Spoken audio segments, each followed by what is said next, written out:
ابن قیم فرماتے ہیں وَسَمِعْتُ شیخ الاسلام ابن تیمیہ قدس اللہ روحہ، میں نے اپنے استاد ابن تیمیہ رحمہ اللہ سے سنا، اللہ تعالیٰ ان کی روح کو پاک کریں تمام عیوب سے اور گندگیوں سے، اذا لم تجد للعمل حلاوة، سنیے کیا بول رہے ہیں ابن تیمیہ رحمۃ اللہ علیہ، بڑے علماء میں سے گزرے ہیں۔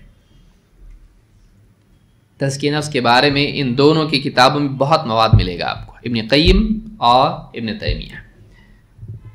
کہتے ہیں اذا لم تجد للعمل حلاوة فی قلبک وانشراحا فاتہمہ، اگر تجھے اعمال سے اپنے دل میں حلاوت، مٹھاس اور انشراح، کشادگی محسوس نہ ہو عمل کے نتیجے میں، تو یہ یاد رکھ اپنے دل کو تو متہم کر، تیرا دل عیب والا ہے، تیرا دل صحیح نہیں ہے، تیرے دل میں بگاڑ ہے، تیرے دل کو تو تہمت دے کہ تیرا دل صحیح نہیں ہے۔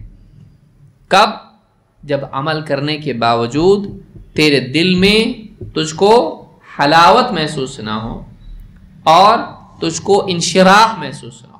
حلاوت لذت، انشراح پھیلاؤ، کشادگی، اگر نہیں محسوس ہو رہا ہے فاتہم ہو۔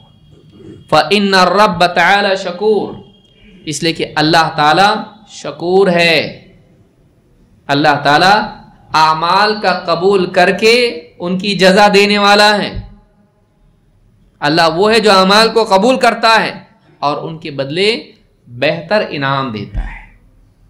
تو کہتے ہیں یعنی انہ لا بد ان یصیب العامل علی عملہ فی الدنیا، یہ لازم ہے کہ اللہ تعالی عمل کرنے والے کو دنیا میں بھی بدلہ دے گا، دنیا میں بھی بدلہ دے گا۔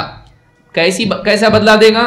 من حلاوت یجدھا فی قلبہ، کہ اس عمل پر اللہ کی طرف سے نعمت ملے گی کہ وہ اپنے عمل پر دل میں لذت محسوس کرے گا، یہ دنیا کا بدلہ ہے، فوری انعام۔ وقوت انشراح وقرۃ عین، اور اس عمل پر دل میں ایک قسم کا کھلا پن محسوس کرے گا۔ بہت لوگوں کی توبہ کیا تو کیسا ہوتا؟ ہاں، بارش آنے کے بعد کیسا ہوتا؟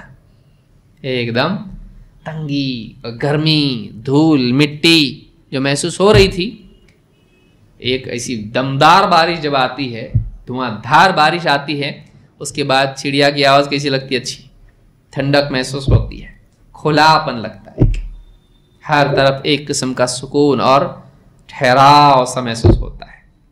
عبادت کے بعد انشراح قلب تجھ کو محسوس ہو، اور وقرۃ عین، اور تیرے دل کا سکون، آنکھوں کی ٹھنڈک تجھ کو نصیب ہو۔ فحیث لم یجد ذلک فعملہ مدخول، کہتے ہیں اگر تجھ کو یہ محسوس ہے تو یاد رکھ فعملہ مدخول، اگر آدمی کو محسوس نہ ہو تو کہتے ہیں اس کے عمل میں کچھ نہ کچھ بگاڑ ضرور تھا۔ اگر اس کو یہ چیز محسوس نہ ہو تو اس کا عمل کیا ہے؟ اس کے عمل میں فساد داخل ہوا ہے، بگاڑ آیا، کہیں نہ کہیں کوتاہی تجھ سے ہوئی ہے۔ تو یاد رکھیں، یہ مدارج السالکین میں ابن قیم رحمۃ اللہ علیہ نے بات کہی ہے۔